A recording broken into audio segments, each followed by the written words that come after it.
Hello students, you are welcome in our college in the lecture number 5 of a chapter of chemical thermodynamics.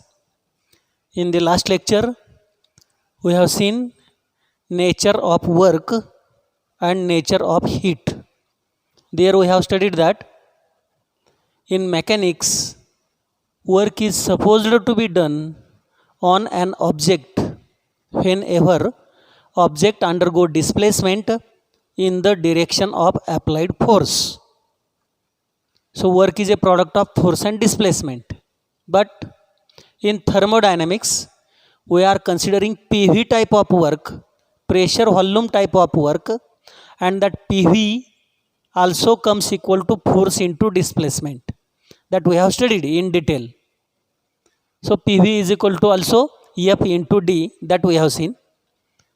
Then we have studied work of compression is positive, that is the work done by surrounding to system. Work of expansion is negative, that is the work done by system to the surrounding. And then we have seen the nature of heat. Heat is a mode by which system can exchange its energy with the surrounding, same as that of the work. Same as that of the work, heat is also a mode by which system can exchange its energy with the surrounding. That is the account of last lecture. And in this lecture, in that lecture also, I have told you the units of units of work and units of energy are same. There also I have told you, no much more focus is given in your book on the units, but that focus is important in order to solve the problems. So we are taking a separate lecture on the units of work. So this part is very much important to study the units of work. Now let us see units of work, some important units and sign conventions. See, this part included in this slide. I have included this part in this slide. Either you have to keep it in mind or you have to by heart. The part over here, you have to by heart. The important part, calculation part, comes next slide onwards.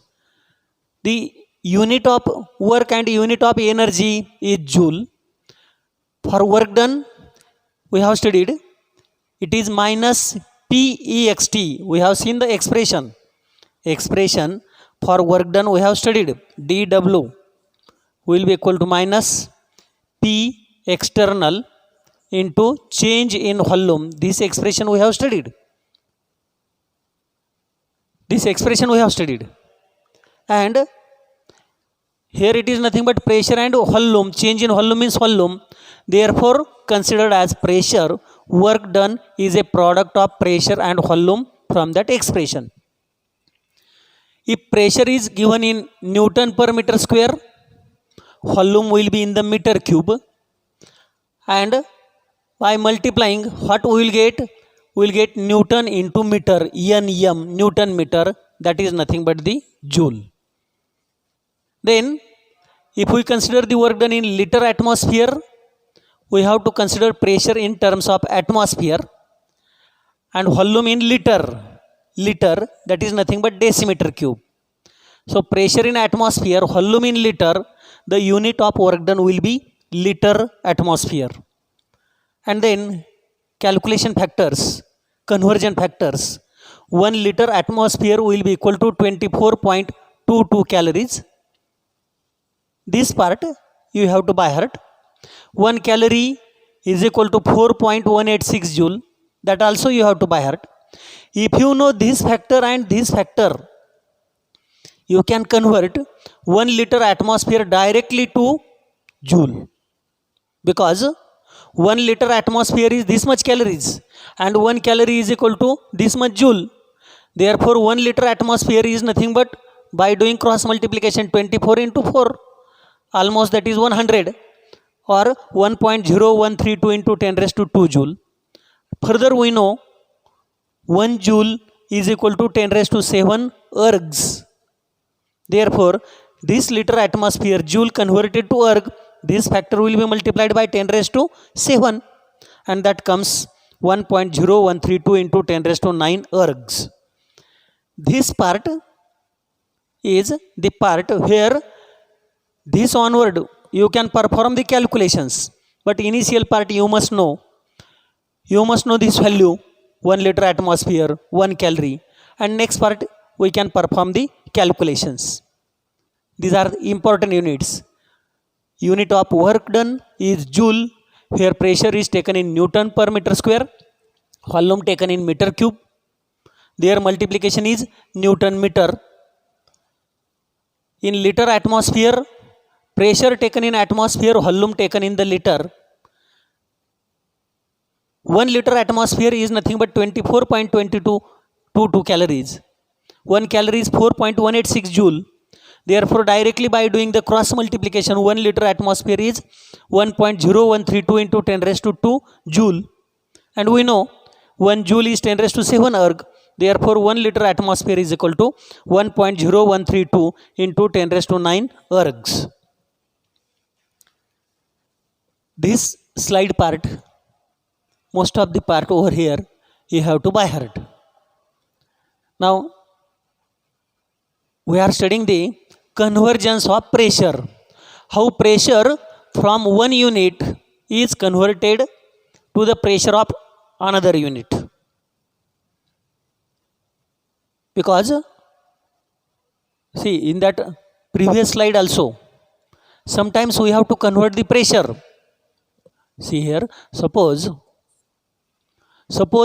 pressure, if the pressure is given in one unit, we have to convert it into the another unit. Why it is necessary? See here, suppose if pressure is given in Newton per meter square and asked to calculate the work done in liter atmosphere, because volume is given in liter, volume given in the liter, but pressure is given in Newton per meter square, and you are asked to calculate the work done in liter atmosphere. So what you have to do? You have to convert Newton per meter square into the atmosphere, right? Or on the other hand, if the pressure is given in atmosphere, volume is given in meter cube, and you are asked to calculate the work done in joule, at that time what you have to do? You have to convert atmosphere into Newton per meter square.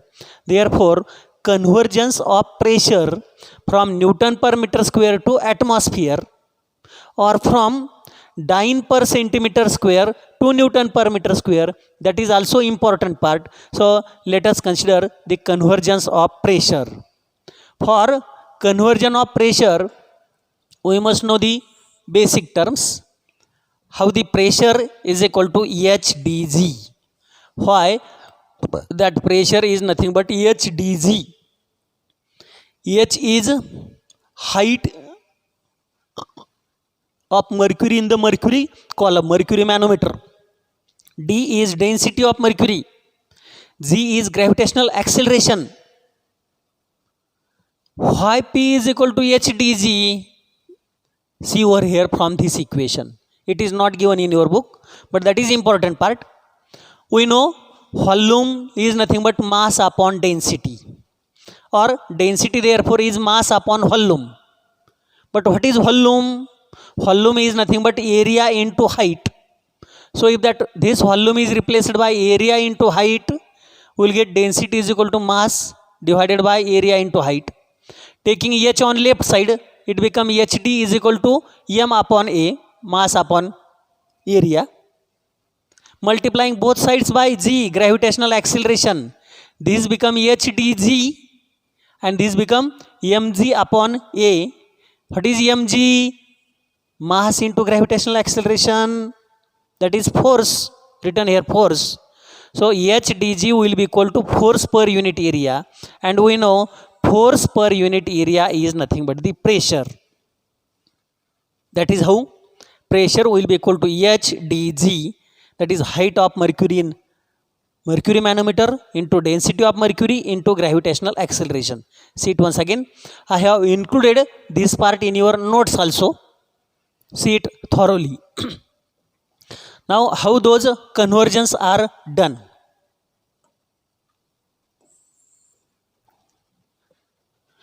Conversion of pressure from one term to the other term. 1 atmosphere pressure is equal to HDG. If pressure is in 1 atmosphere, at that time height of mercury in mercury column, mercury manometer is 76 centimeter, that is 760 millimeter of mercury. So what is HDG? Substituting the unit values. H is height in centimeter, D density in grams per centimeter cube, G gravitational acceleration centimeter per second square.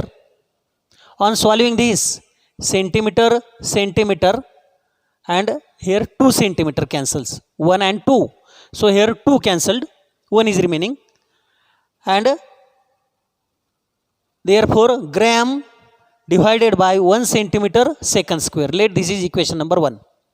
What we are getting from this equation, pressure is equal to gram divided by centimeter second square.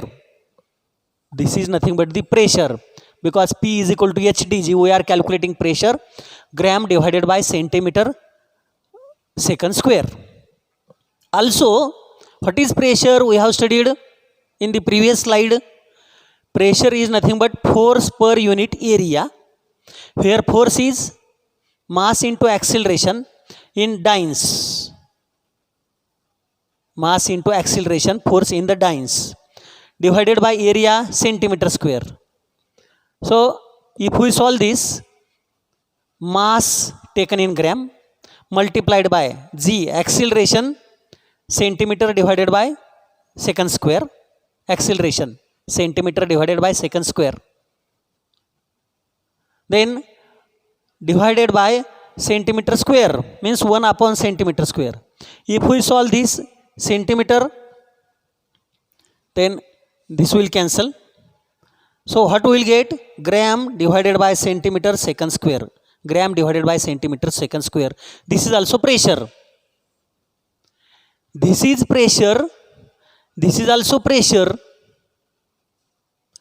Same units, as right hand side of equation 1 and 2 is same.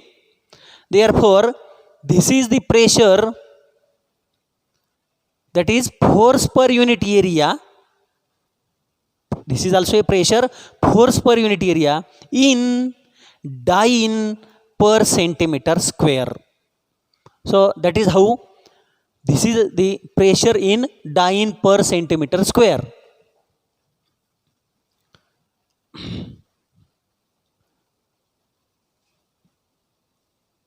Therefore I have written here, since equation 1 is equal to 2, therefore that is the pressure in dyne per centimeter square. Further,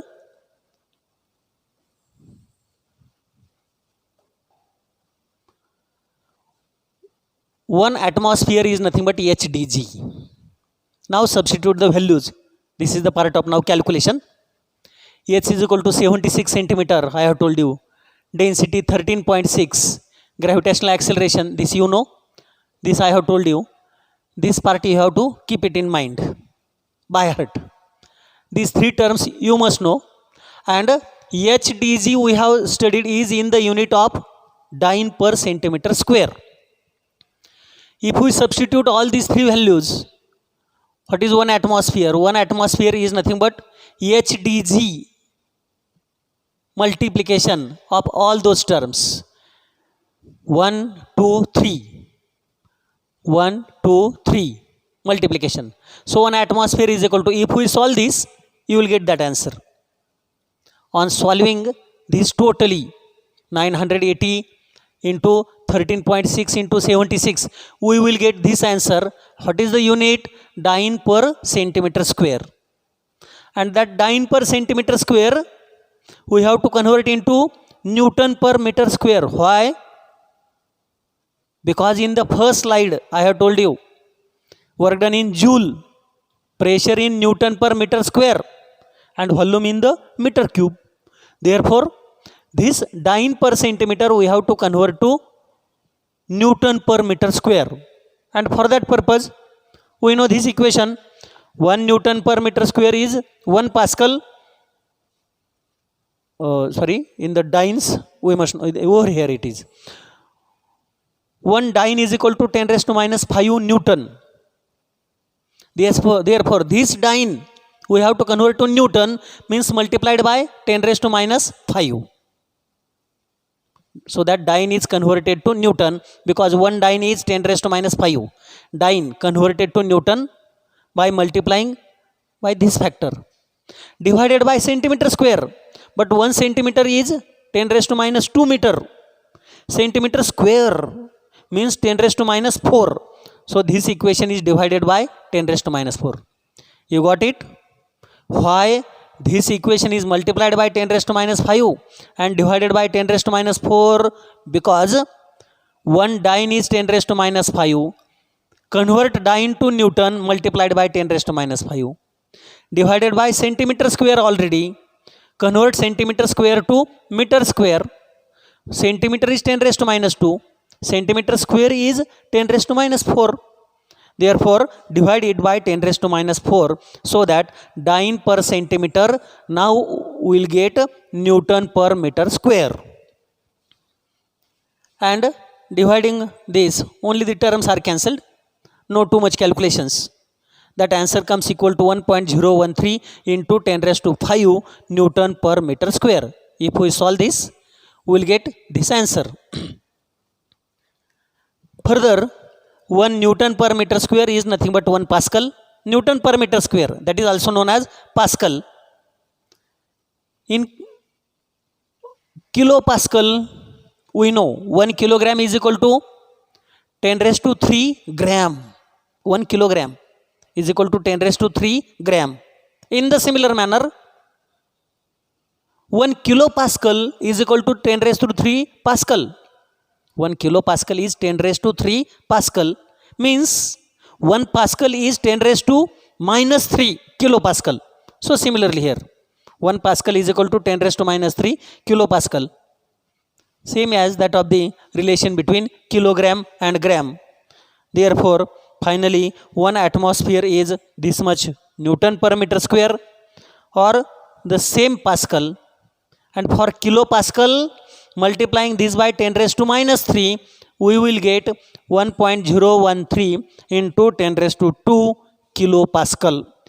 Kilopascal, KPA written there. This is also equal to 1.013 into 10 raised to 2 kilopascals. That is there about the convergence of pressure. You must know how to convert Newton per meter square to Pascal, to kilopascal, to atmosphere, to the dyne per centimeter square, because 1 atmosphere is this much Newton per meter square.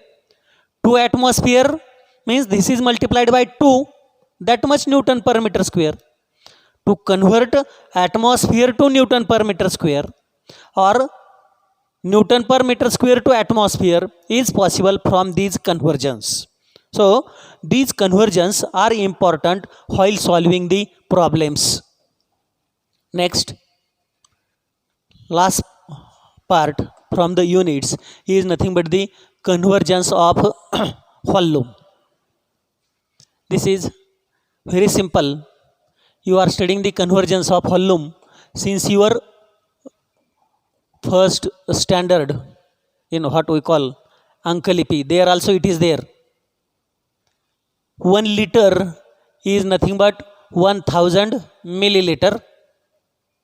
Milliliter is nothing but centimeter cube, and that is also known as 1 decimeter cube.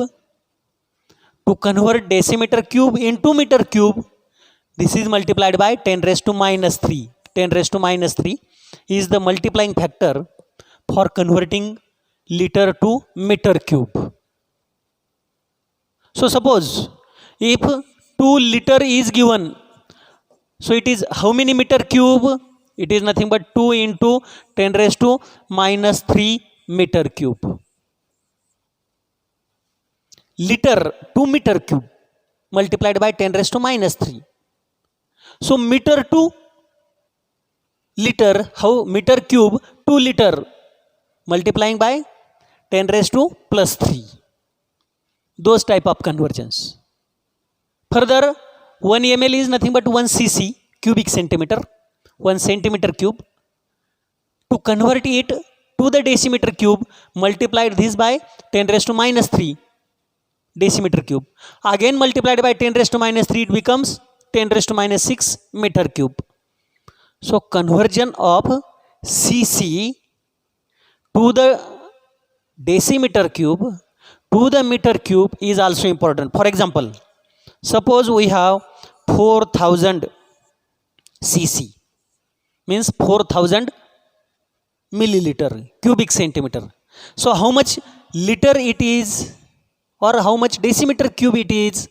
Multiply this by 10 raised to minus 3 like this. So 4000 multiplied by 10 raised to minus 3, it comes equal to 4 decimeter cube. Convert it to the meter cube. Again, for converting it to the meter cube, multiply this 4000 directly by 10 raised to minus 6, means 6 decimals on left side, 1 2 3 4 5 and 6, means 0.004. In that manner, 6 decimals on left side, 0.004 meter cube. Conversions of volume are also important, same as that of the convergence of pressure for solving the problems. In the next lecture, we will see the concept of maximum work and expression for maximum work.